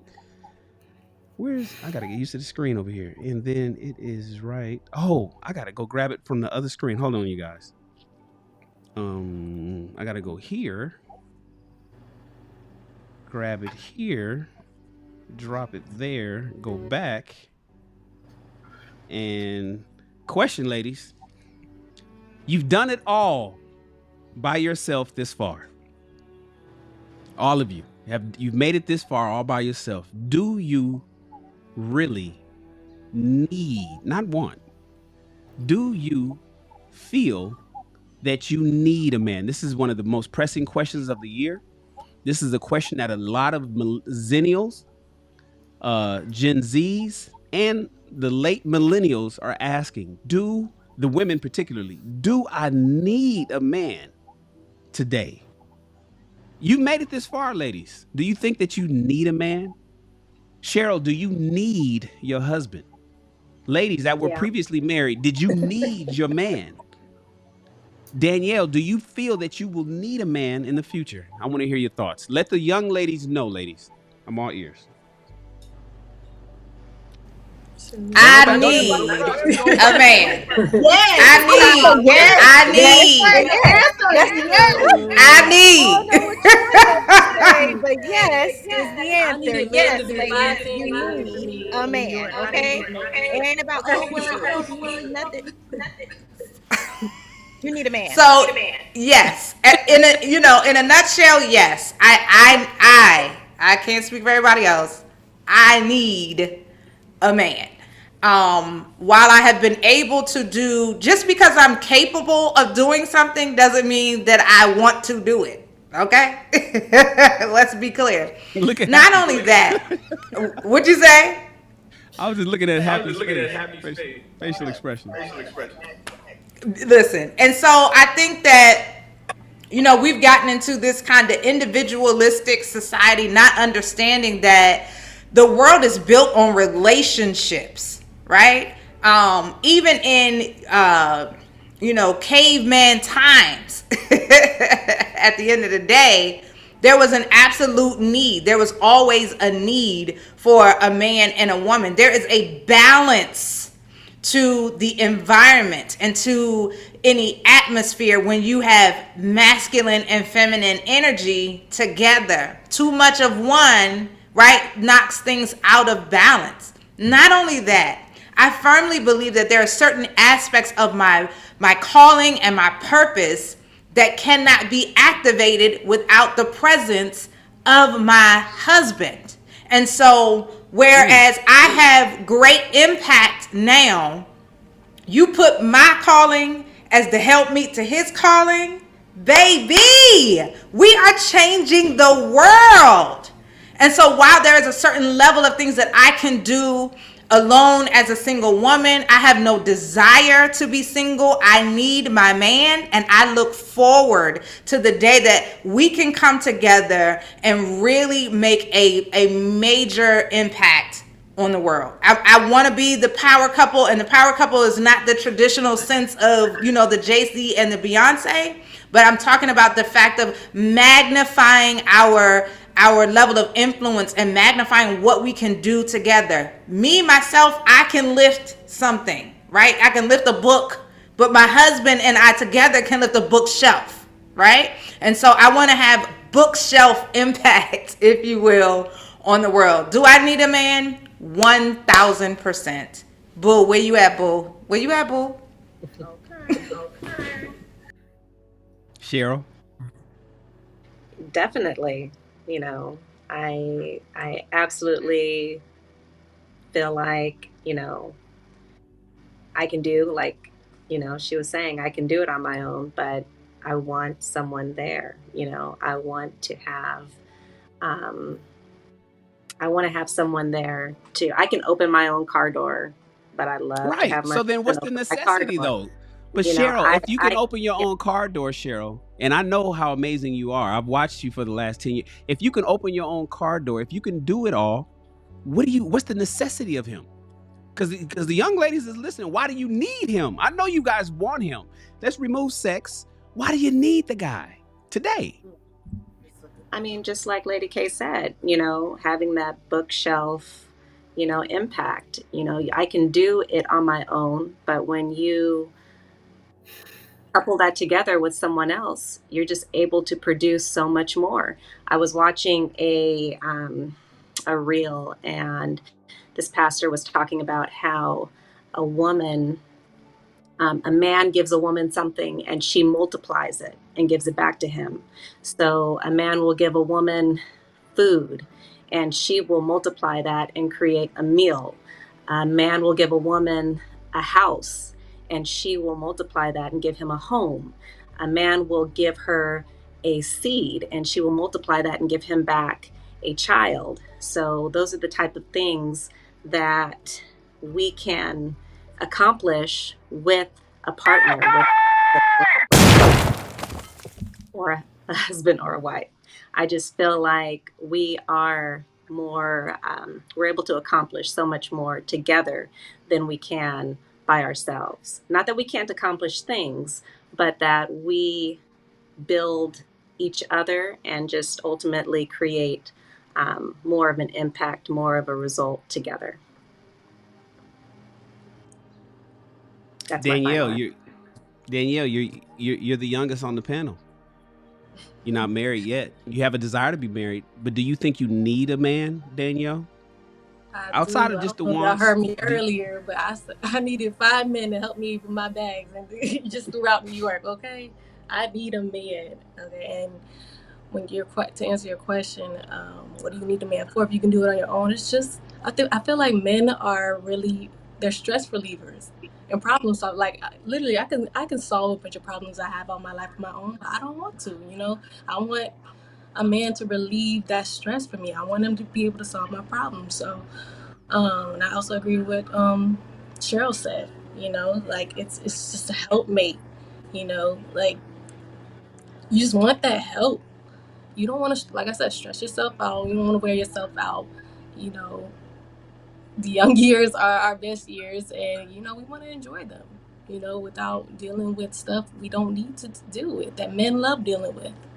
You know, so absolutely, I need a man. We all need him. We're meant to be together for sure. God created Adam and Eve for us to be together. You know, women trying to do it on their own. They swear they're good, but they're not. And I see it behind closed doors. And men aren't either. We need each other. So absolutely, I need a man. Professor Aisha, do you need your husband though? I mean, you Yes. pledged Delta. You a Delta now. Come on, Oh, you a woman you of know I can do fortitude. it all, baby. Okay, but no, I would say I need my husband. I need him because I need masculine energy. I need that different mindset. I need But you made it to this be far able. without him. But you made it this Yeah, but far we all without make it so him. far without other people.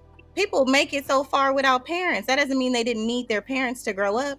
That doesn't mean they didn't need someone to pour into them, to bounce off of them, to build with them, to grow with them. It doesn't mean just because I've done something by myself doesn't mean I didn't need the help.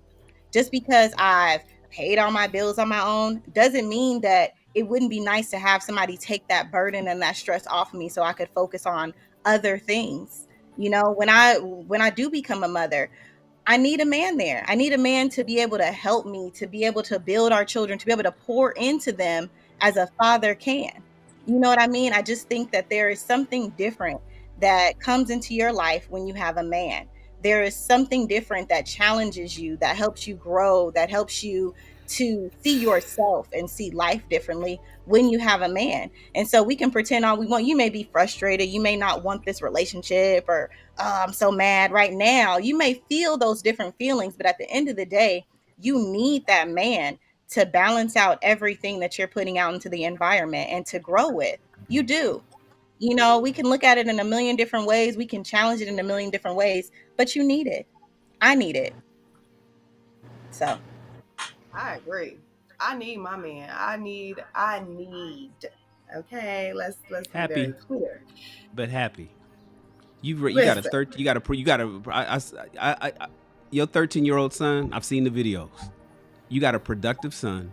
You've made it amazing. this far. And if you think for 1 second that I did not do that without the help of my co-parent, you are missing the whole part. You are a missing man. the. I needed. I knew from the moment. I've never been disillusioned about that part. We did not work out in a relationship together. However, I never ever would diminish the role that my son's father plays in allowing me to be able to raise a well balanced child. I love being a parent. I enjoy it very much. However, I think we've had conversations about this before. I know my weaknesses. I know where I could think something and want something to go one way, and then my emotions come in, and it's a whole different situation. It's a whole different kind of thing. And I could say all day long, hey, Them this is what pesky we're going to emotions. do. And then as soon as my mouth opens, I'll be like, oh, I didn't mean that. That's not what that wasn't the intention. I know very well that in order to create balance, you need the masculine and you need the feminine. We all have it within us, but I know that I lean a little more to the feminine side and I really need that masculine energy to balance me out for so many reasons. But specifically because of how we work as humans, how we interact. I need a partner, number one. Number two, I just can't do it all by myself, baby.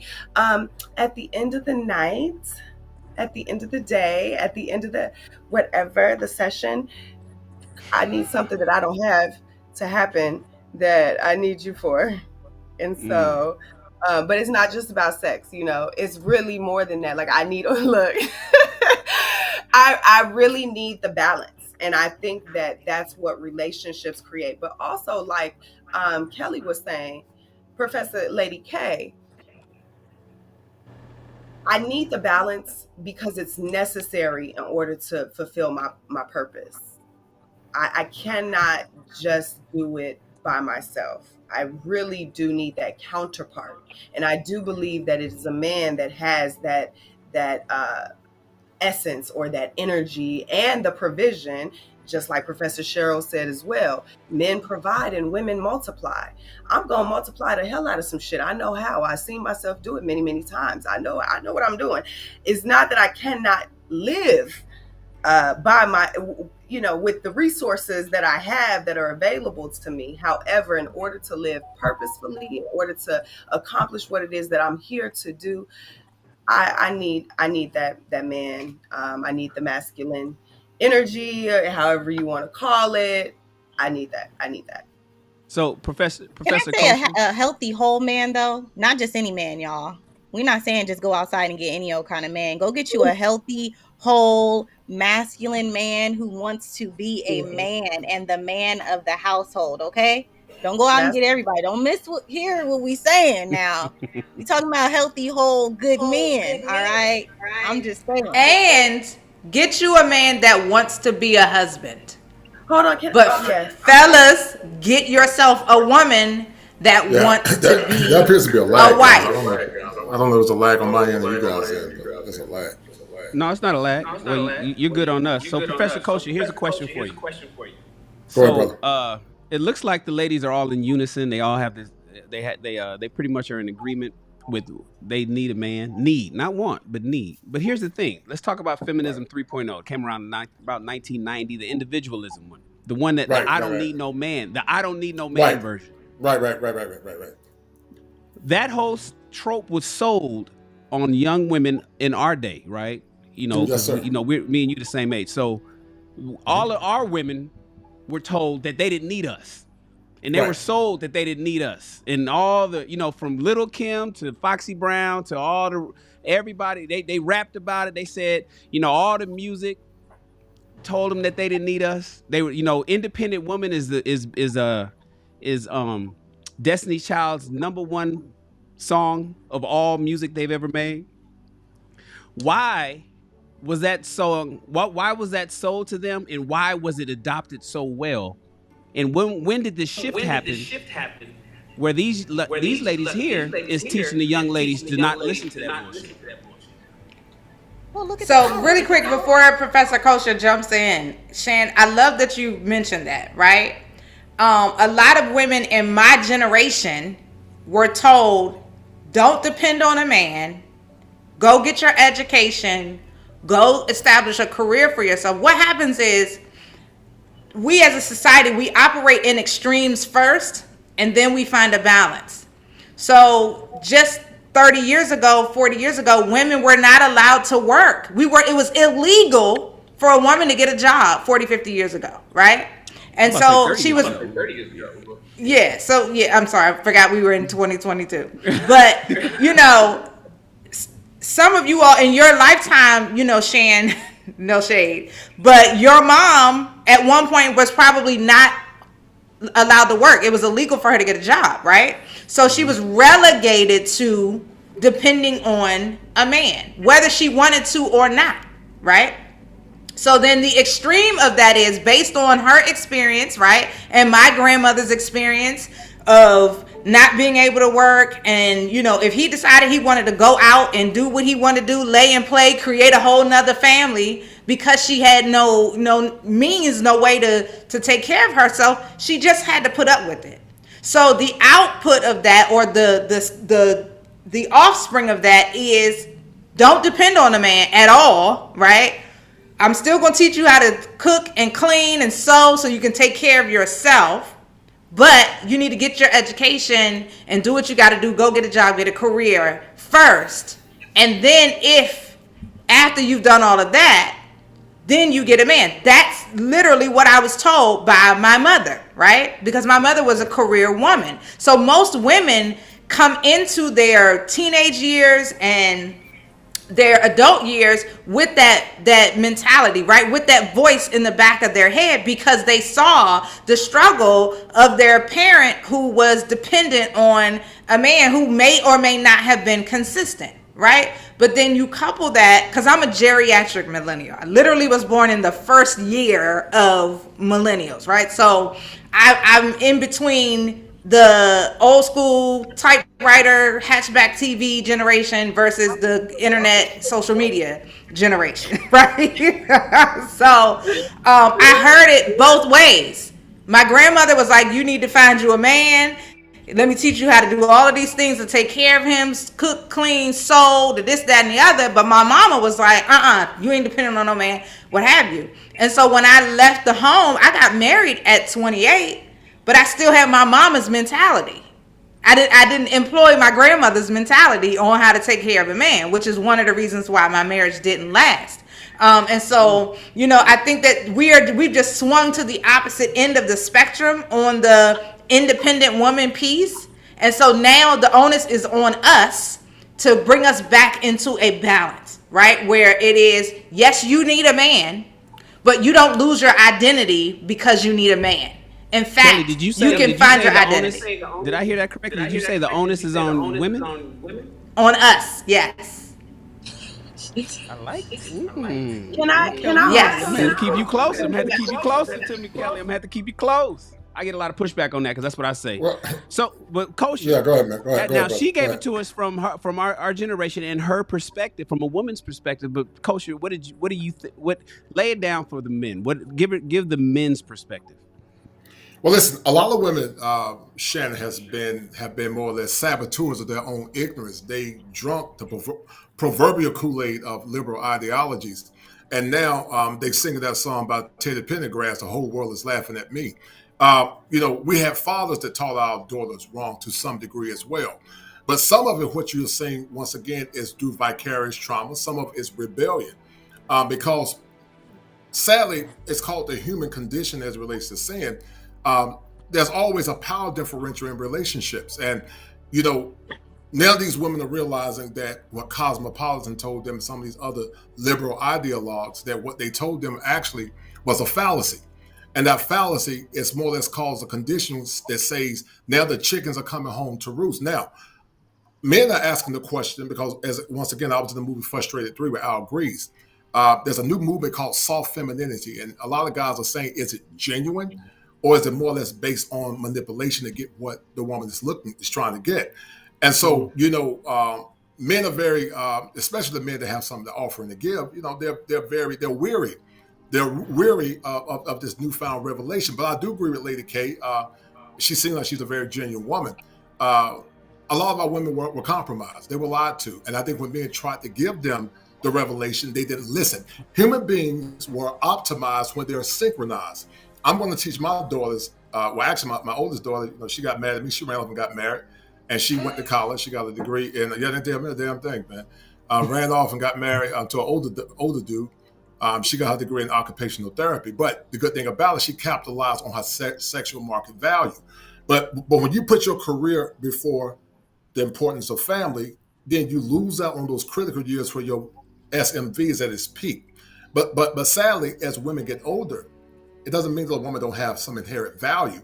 But as it relates to what men are looking for, that value is not as high as it was as she was in her 20s. That's why men with more money and power, sometimes they tend to, not always, date younger women because our biological imperative doesn't change.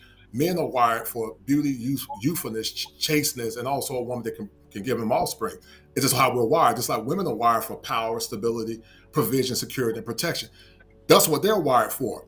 And so, once again, human beings are best where they're optimized to be synchronized. But sadly, that synchronicity has been broken because of faulty education. I went to a very liberal school, one of the best in the country, the University of North Carolina, Chapel Hill. That's where I got my master's from. I went to North Carolina Central undergrad. So, I'm highly educated. I got my degree in law enforcement, too. I've been getting to do the mud.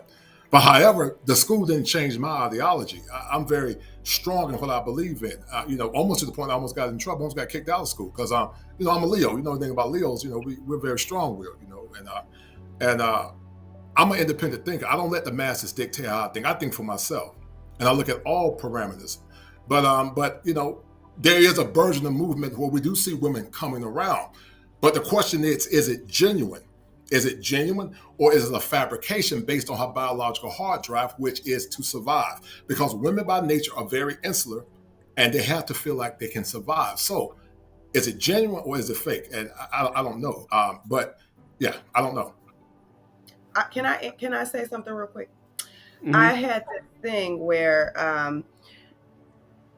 I recently had to explain to somebody it's very difficult to admit. Now, I answered this question very easily on this panel, but it's very difficult to admit to a man that you do need him. It's a very Right. difficult thing to do. Right. And I went through it with my son's father, as a matter of fact. We had our son very young, and we broke up maybe when my son was about 2. My son is 13 now, so it's been years and years. Maybe 6 years ago, this man told me that he realized at some point that I did not need him, which is why our relationship failed. And I thought that was the most craziest thing that I had ever heard in my entire life, because the reason that I behaved the way that I did was because he proved to me that that's what I had to do. I had to depend on myself. I had to be independent. I had to get the things done that needed to be done because he was not doing them. Maybe he was not prepared. Maybe he just wasn't. Maybe the mind works different in men than it does in women. I really don't know what the answer to that question is. But it was crazy for me to hear him say that, years after we had broken up and been, on our separate paths. But I did have to come to a place where I realized what he meant. And I was a little hyper independent because I was young and I had to get stuff done. I could not rely on anybody. I did not have like a whole bunch of family that was just like, come on, baby, you and your baby, y'all come over here. No, it wasn't none of that going on. I had to make sure my son and I had something, had our So stuff. to a degree, was he correct? I mean, I get it. I get it. And he just didn't move at your pace. He was correct, but this is the point that I wanted to make, though. He was correct in that he realized that I did not need him, because I did need him. He perceived it as I did not need him because of the actions that I took to make sure that I had everything that I needed for my son and I, that he was not taking. So just to give you a small example, 2 weeks after the child was born, he goes off to college in a whole nother state. That's cool and everything, but I didn't have that. I had to go to college right where I was at. I had to make sure that the child had the breast milk and the things were taken care of right where we were at. And so you had this ability to go do this thing that and it's no shade, it's no nothing, whatever it is. But I had to make sure stuff was done right where I was, and you were doing something different that was not actually giving to the necessity of the moment that we were in. And so what I had to learn was that, yes, I did show him that I did not need him. And it wasn't to show him that I did not need him. It was to do what needed to be done. But I did learn through that I do have to make space for a man to be needed. And I have to show the willingness to let him lead. I love that, Happy. One of the things that my ex-husband said to me when we were married, I'll never forget this. I mean, he rocked my world. He said, Kelly, I'm not gay. And I was like, well, what are you talking about? And he was like, yeah, I feel like I'm married to a man.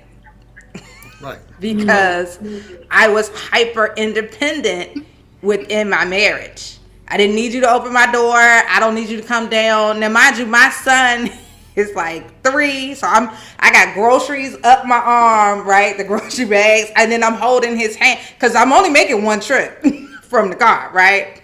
I got him on my other hip. He's holding a bag, right? All the while, my ex-husband is in the house, and I didn't call him to come down to help me, right? I did it because I was capable of doing it. And that particular day, he was just like, if you're going to continue to be a man, then I'm going to go ahead and let you be the man in a relationship, and I'm going to go on about my business and find a woman. And I didn't really understand that because, again, my approach was, I got it. I don't need you. I'm good. I got it.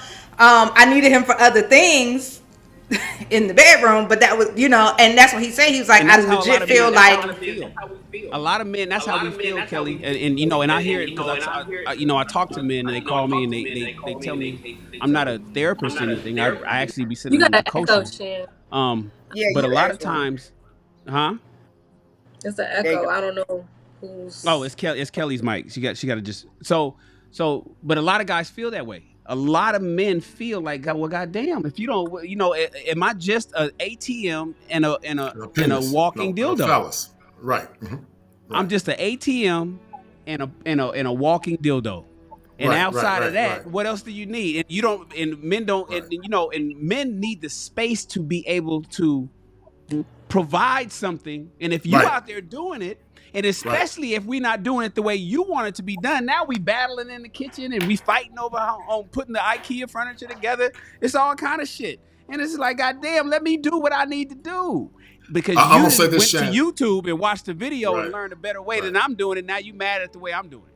Go ahead, Kosher. Let's wrap it up, Kosher. We can close out. I'm gonna say this. I'm gonna say this. I'm gonna bow out, man. I like what Jake said, and I've said it before in the past. Men have a need that they can pour into. The masculine is doing, the feminine is being. It's called that je ne sais quoi, and it's powerful. But how the hell can he be if you're busy trying to be? That's why men are looking for feminine women from other countries, because our women have been compromised once again. And when men tried to give them the game, sadly, some didn't listen. And now they become, once again, saboteurs of their own ignorance. The masculine is doing, the feminine is being. And another fallacy, Shannon, that I hear so many say many times, they often say that independent, nobody's 100% independent. It's a fallacy. Even mankind himself is not 100% independent.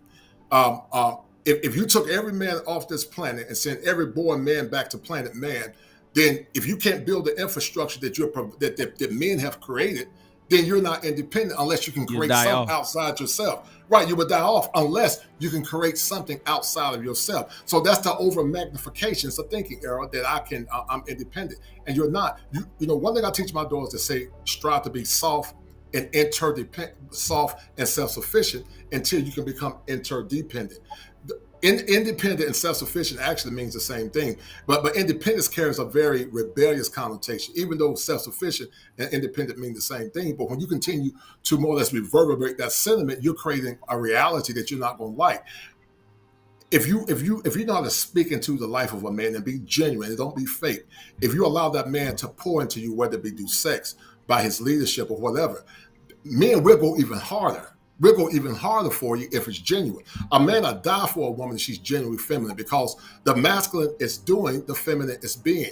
Men by nature and also in the esoterics are the givers of light and life. The man is the sun, the woman is the moon. She reflects the glory of the man. But that's what I said, the man is the husband. I know a lot of times, Shannon, people use the word partner. Let me say this real carefully. I never heard that word until I went to grad school. I'm like, what the hell is a partner? You're not my partner, you're my wife. I don't believe in that bullshit about no partner. You're my wife. Because see, when you say partner, you're talking about egalitarian relationships, which is a neoliberal construct. You're my wife, and I'm going to be your husband. I'm going to take damn good care of you. But I'm going to be the captain of this ship. It ain't going to be two captains where you're going to pick and choose when you want to be the wife. It's not going to work that way. Because if you're trying to lead me, then it's not going to work. It's not going to work. I'm going to lead you, and you need to trust my judgment and be my cheerleader to let me lead. But you can't have two cheerleaders or two quarterbacks on the football team. You can't. One got to be the quarterback. One got to be the cheerleader. If you let me lead, we'll have a paradise on earth. But if you're constantly trying to challenge my authority, or you coming in from brokenness or abandonment issues, or dealing with the vicarious trauma of your mothers or your aunts, or also rebellion, then you're not ready mentally for the office of marriage. Marriage is an office, it's a high honor. But are you ready to come into the office of marriage to be sustainable for that man? Because men are at their best when she's reflecting his mission, when she's allowing him to pour into her, not only mentally, but also through sex. But you're not going to pick and choose and dictate how I do this, run this ship. If you can't fall in line, then there are going to be consequences, to the point that, like they said, you can take your ass on. Because it ain't going to be a situation where you're going to be leading me. I'm going to lead you. And if you allow me to lead you, you're going to have the best time of your life.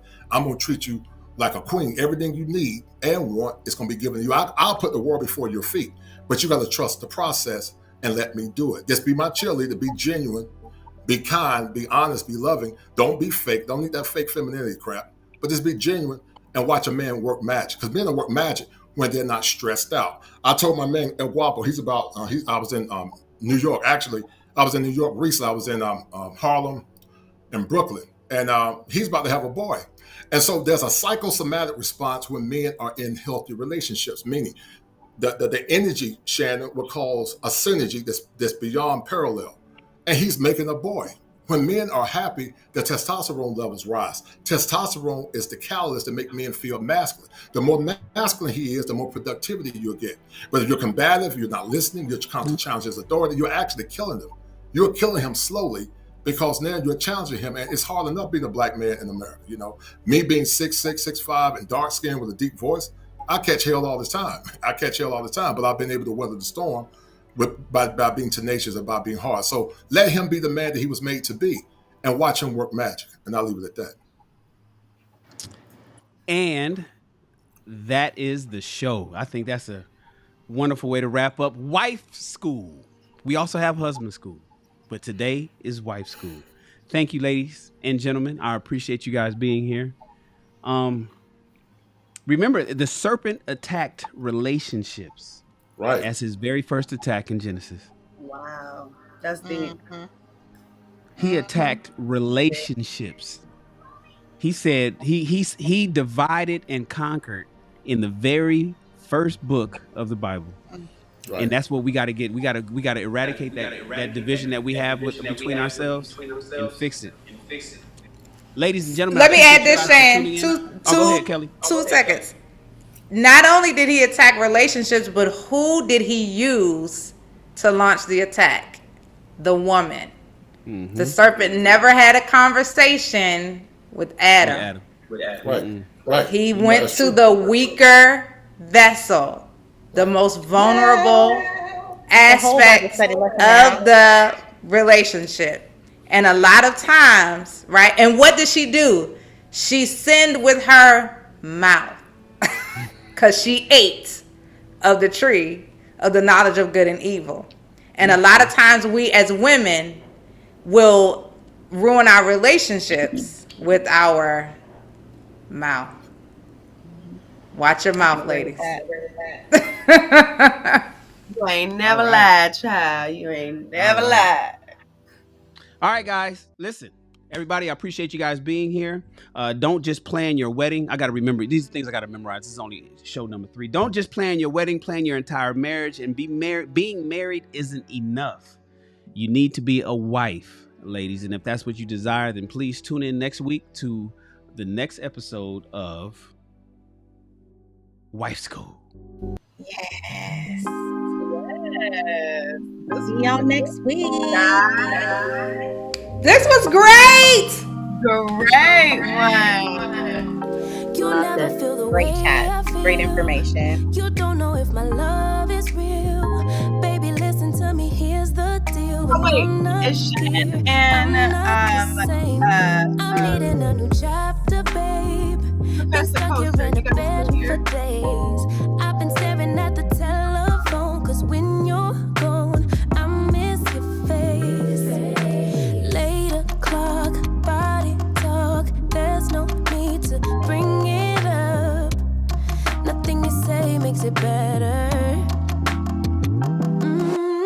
Wrecking ball, tear apart. Issues left behind, restart. Nothing you say makes it better.